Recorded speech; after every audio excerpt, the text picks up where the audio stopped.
And Alderperson Fuentes, I really appreciate you making the time tonight. And I understand that as tension between Chicagoans and federal ICE agents is turning up, you joined other elected officials outside of the hospital on Friday afternoon to try to get more information about an undocumented man who was injured during an arrest. Instead, you were detained. Can you tell us what happened, why you were detained? Was it warranted? Yeah, absolutely. Thank you for having me. First, I want to say that Chicago is experiencing the violence, the unconstitutional and unlawful activity of ICE. In the city of Chicago, we are having citizens detained. Yesterday, we had a man, his head was slammed into a wall, people shot with rubber bullets, people tear gassed in my community, and ICE at a local hospital where you see the video that you have here on Citizens app, where I'm asking two ICE agents to produce a signed judicial warrant for the individual that they have detained at the hospital. This individual's leg was shattered in their custody. And in the hospital, there are patients, there are staff that did not feel safe. And they called me to find out why ICE was in the hospital. Now, as the alderperson of the 26th ward, I have a moral obligation to protect the residents that live in my ward.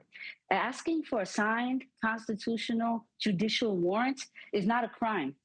In fact, I was very respectful. I held my composure. And what you see in this video is that ICE meets me with violence, meets me with anger, meets me with disrespect. And what you don't see in the video is actually that the ICE agent shoves me twice before handcuffing me for asking for a signed judicial warrant. This is not an isolated incident. This is behavior we are seeing all over the city of Chicago. What was going through your mind as this was happening? Well, a couple of things, right? I think that our community is seeing very clearly a violation of their constitutional rights, a violation of their First Amendment rights. And that I was no exception here. As an elected official seeking to just represent their constituents and ask some very clear questions, these individuals who are masked, who are not wearing badges, who are not identifying themselves, are in our communities and physically assaulting our neighbors.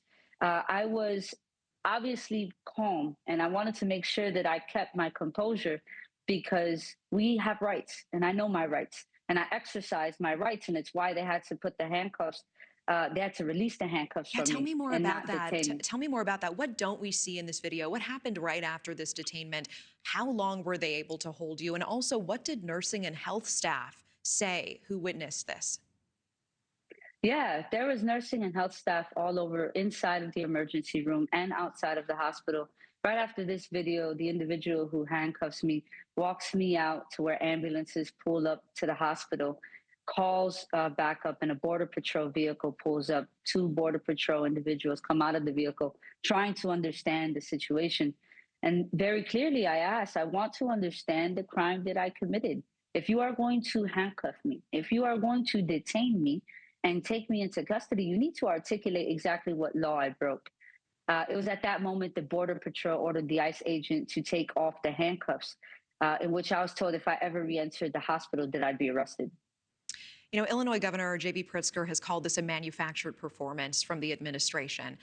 When news first broke last month about the president's possible troop deployments, we did have a Chicago businessman who said he felt overwhelmed with crime, that he welcomed in the troops. What is your reaction to perspectives like those ones? Here's the thing is that DHS, Trump, and Kristi Noem could say that this is about crime, but it's not. There's all the data in the world right now that shows that there are more individuals in custody without a criminal record detained by ICE agents and Border Patrol than individuals who do have a crime. This isn't about making our community safe. In fact, the presence of ICE and Border Patrol is causing more chaos. It is making people live in fear. There are parents that are afraid to take their kids to schools. There are U.S. citizens who are contractors, laborers in the city of Chicago that are being detained because they're brown and they speak Spanish. This is not about making our communities safe. This is a white supremacist organization that's seeking to terrorize Black and brown people in the city of Chicago. And we are bearing witness to that. I have bared witness to that, and it is causing terror in our city. Chicago Alderperson Jessie Fuentes, I really appreciate your time tonight. Thank you.